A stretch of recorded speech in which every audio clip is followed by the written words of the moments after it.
Ah, back here at the cemetery. I be out today with the dog. Good job, bud. Really likes this one. Just been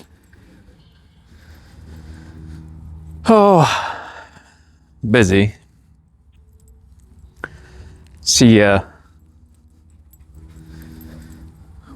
escalation in the Middle East, the weird statements by Trump of, that everyone comments on, that the war is over, it's still going, we're still striking, still got things to do. We don't need NATO, but we need NATO to help. The back and forth stuff is really weird. Really does to me seem like a kind of like a toddler, like how they want to do something, they need help, but they don't want to admit they need help, so they say they don't need help, but then they just sit there and get mad. I guess I maybe thinks it's a show of strength, saying, I don't know, pretty weird stuff. Good catch, bud. I'm waiting for as the oil prices have already gone up, I'm really waiting for the everything to go up, because it's going to affect everything, because the truckers got to pay for their gas, right? So the more expensive gas gets, the more they're going to have to pay, the more they're going to want to charge, so they're making money for their families and stuff. So the more they charge, the more shipping is going to cost, the prices on everything are going to raise, so the retailers sending the things are also making money. Like, a lot of people don't seem to understand. You get this thing everyone goes on about, saying, oh, it's not going to affect us. That's a it's a problem over there. It has nothing to do with us, but we get a percentage of our oil from them. So it is that's why prices have gone up. And then, I made a comment about that on something, and it's on some YouTube channel, and someone's like, you get your information from the IRCG, whatever, the Iranian thing, that's just a little thing I noticed, and it's not really one-sided, it's both sides. They like, oh, you just, you're doing this. It's just the little talking points, as it were, that people like to spout out that don't know what they're talking about. And I was like, yeah, we'll see if you don't want to join the rest of us, instead of living your own reality. And the reply was, I live in the same reality, I'm just living it better. It's like, okay, yeah, we'll see when gas is like $10 a gallon. I'll go back and see how much he thinks it doesn't affect us then. Because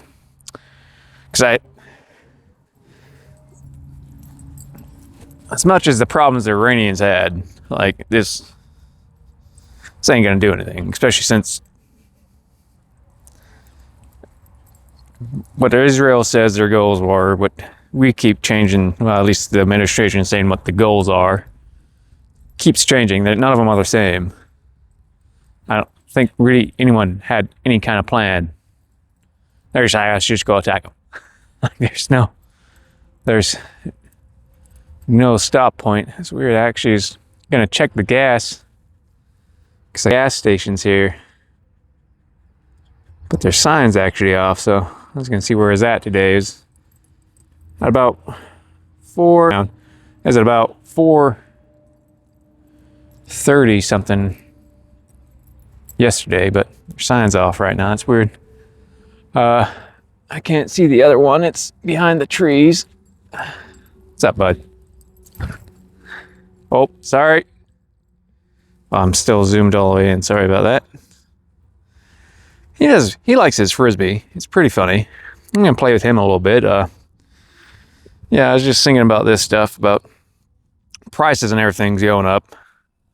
And I've already bought some water, just bottled water. I'm going to get another case, and then a thing of toilet paper. And I want to get another thing of toilet paper that I don't use that I'm just going to keep and store just in case everything starts going up. And for some reason, like COVID, everyone was buying up all the toilet paper. I still don't know why doing that. Like there's nothing that's saying, you know, COVID was going to make you have like diarrhea or something constantly that you needed to buy all the toilet paper. But I figure I'm going to get me some and have it stocked up just in case it comes hard to find again.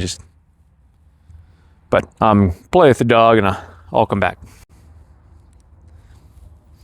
All right, so dog's kind of tuckered out now. Been running and playing pretty good. So he's just relaxing in the shade. So the other thing I was noticing is that, you know,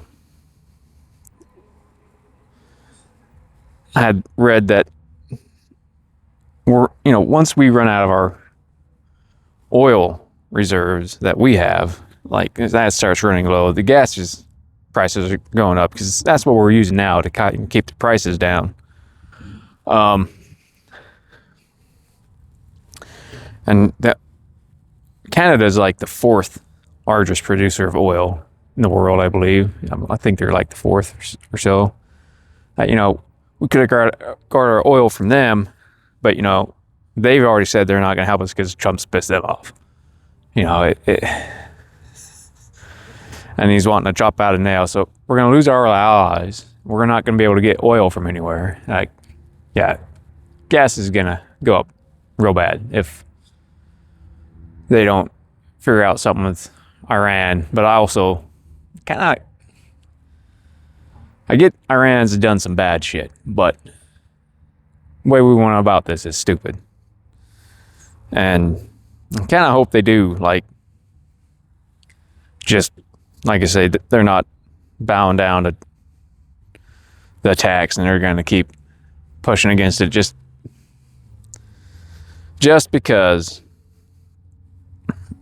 we got to stop getting involved in other people's business. We got, like everything says, we only got involved because Israel wanted us to. And like, we got to stop like doing that. It's kind of the same thing when we got involved in Iraq and stuff like it. That's Israel wanting us to do that. We got to stop doing things for other countries, like getting in conflicts and things like. I think we're spending like $1 trillion about every 3 months now or some crap like that I've seen. Like, that's what's causing all this inflation to skyrocket. Get it, bud. I'll throw it up in the air and catch it. Yeah, good job, bud. It's kind of funny the dog will sit there and play with himself. He does it with the rope too. We'll get his little snout under it, throw the rope up in the air and catch it. It's like he just likes to practice catching it or something. I don't know. Kind of entertaining. I also seen shot down 2 jets. One was damaged. It made it back to base. Recovered 2 of the pilots. One, like the weapons safety officer, I believe they're called, in the F-15. At least the last I checked, they hadn't found him yet, or her. I don't know. It's a man or a woman, but hopefully they have. Definitely don't want to be taken prisoner. Because also that'd just give them more leverage.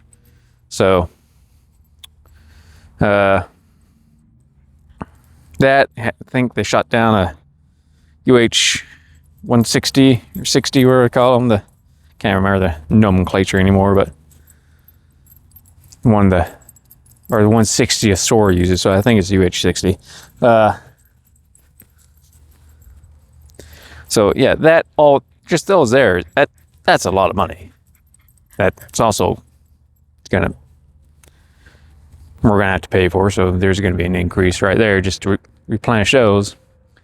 Also seen a thing that for some reason we can't make F-22s anymore because they destroyed all the tooling for them.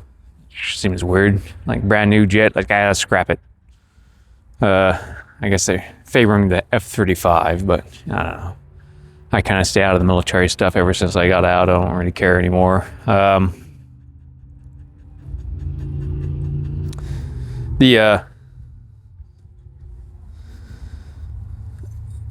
Just the logic behind this whole thing is just dumb to me. We got all those troops staged. I think it was about 10,000 or so. If we send in ground force, that's it ain't gonna be skirmishes like we had in Iraq and Afghanistan. Like Iran, as much as the administration likes to say we've decimated all their stuff, we haven't cleared. I mean, they're shooting down our jets and things like it. I don't know. They had some get shot down, aircraft in Iran, Iraq, and Afghanistan, but it's however many over the period of years versus like a month in Iran. And going to send in ground forces. They're going to need air support, and if they can shoot them down already, more will get shot down, and otherwise those troops are going to get decimated because they still got plenty of ICBMs. Like I say, they want to land on Karg Island, which is I think where they keep all their oil or their refinery or some stuff like that. Like if we take Karg Island, they'd probably just let us take them and then just bomb the thing. All they got to do is hit one of those things there for the fuel, and all that toxin crap is going to be up in the air and just decimate our troops. Yeah, so that seems like it's just a stupid plan. I don't know who came up with that. Probably wasn't somebody actually in the military. So to be like, hey, yeah, let's take this little island. It'll look good. It'll say, it'll be easy to take. We say we got some ground, probably like Lindsey Graham or something. People who never served in the military can think like, yeah, that's a bad idea. I don't know. I just kind of think the whole thing is goofy. I hope, no more of our troops die. I hope they just, they don't want to back down, because then it was for nothing. And this is the whole thing about their egos coming into play more than anything else. But yeah, I'd stock up on some bullets and things and shelf-stable food just in case, because there's a lot of things that, say, other countries are doing, preparing for more escalation, because China's probably, they're moving troops, I guess, and stuff, and Russia, and could lead to another world war that, and then with all that civil unrest already in our country, stuff starts getting bad here again, more like that was during that pandemic crap that, and the police, the way they are, that they don't know how to back off, right? Because they got their own egos. They want you to fear their badge. As much as people like to try and support cops, the problem is they are far removed from what they were supposed to be doing, and are more of a, say, revenue producing thing, and really are kind of in a police state, especially with these flock cameras I keep seeing coming around. Apparently none of them read 1984 and thought, hey, this is a warning, not a playbook. Yeah, that's gonna, they'll start using that just to track people down, do all these things. I don't know. There's a lot of things spelling bad times ahead, especially things progress the way they are. Iran keeps saying, yeah, no, we're not going to back down, which I do kind of applaud them. Hey, not just because, if someone was attack us the way we attack them, we wouldn't back down. So, I don't know why they expected them to just surrender, as it were. You killed a bunch of our people. Yeah, we give up. So, Iran's, like it or not, are playing their hand right by not just bowing down. No. Just thought on that. Play with the dog some more here, and I'll come back.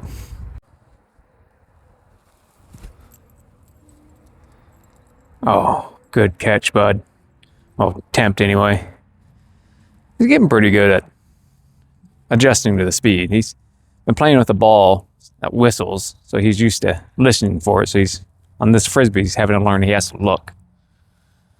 So he's getting better at looking for it. Even if he doesn't get it, he's putting in good effort. Want me to throw it again, bud? You can get it this time.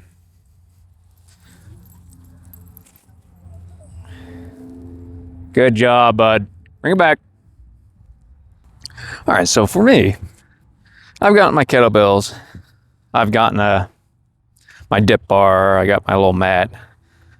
I think I want to get some dumbbells. Maybe a lighter kettlebell. Just because there's some exercises that I do that I don't know if it's just been a month and a half or so, maybe 2 months that I spent not being able to go to the gym. That, I'd gotten weaker that time. Could be my age. Could be, that just the workouts I've been doing, changing up the workouts, varying, working muscles a different way. Kind of, could be a bit of everything. That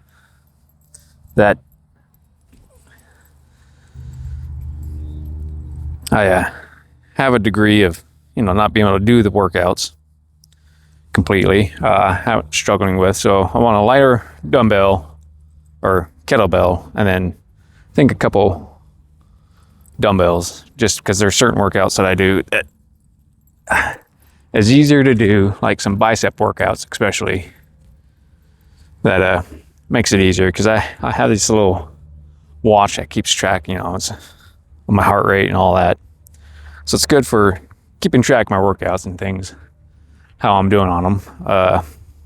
Whereas I use a kettlebell, especially like working the biceps, a lot of them, the kettlebell rests on the watch when I try and do some of the workouts. So it'll be easier to have a dumbbell and do that same. I can do the same workout with it. Granted, I could hold the dumbbell differently and add a more of a degree of a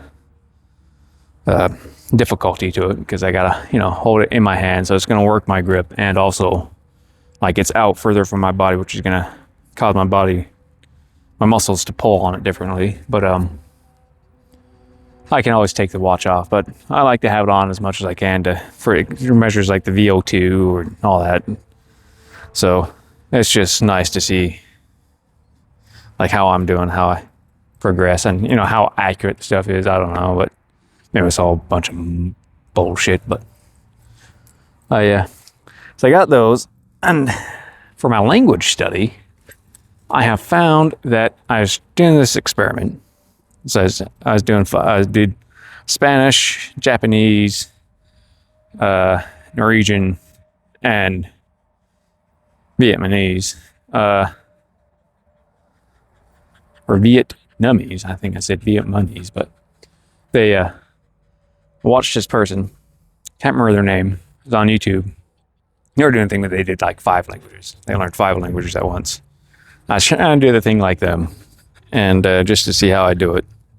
I've been struggling in Vietnamese, and say, well, that's where I'm moving is Vietnam. So I figure I'm going to cut back on everything and just do focus on Vietnamese. Actually, surprisingly, progressed more in Japanese, which is odd because it's supposed to be the hardest language for us to learn as English speakers. But that's what I've been progressing at more. I've been understanding more of that. As far as forming sentences, that's a bit more difficult because they kind of speak almost like backwards than the way we speak. So, and you have to learn different subjects, like the verbs is like it's kind of weird. You can kind of put the sentence in any order you want, I guess, as long as you use like the right verb thing for it. That it doesn't matter. It all makes sense to them. It's just so that's something I'll work on later. I think Norwegian I was doing good at, but I spoke German before. I got pretty good in German in high school and stuff, and Spanish I do all right. I think it's because I lived in Italy for 2 years, kind of learning Italian. That not real fluent in it, but just that understanding, and I think it's kind of they're similar. They're not exactly the same, but I think it helps out with that. So, but since my focus is moving to Vietnam, I'm gonna focus primarily on Vietnamese, and then once I get over there and I get that down, I'm just gonna be help when I'm immersed into the culture, and then there's places to go. I can just practice, like there are little universities and things to go over and just be coached on it, because it's tonal. So like you have highs, flats, and lows, and things, and you change it, the pitch. That it's a different word, so that's important to learn. It's harder to get right, especially the way they speak. Like it's kind of like what do they call it? Romanized letters, or what do they call it? Or it's like looks like our alphabet mostly. Kind of like Norwegian, but they got some special characters in there too. But also, they'll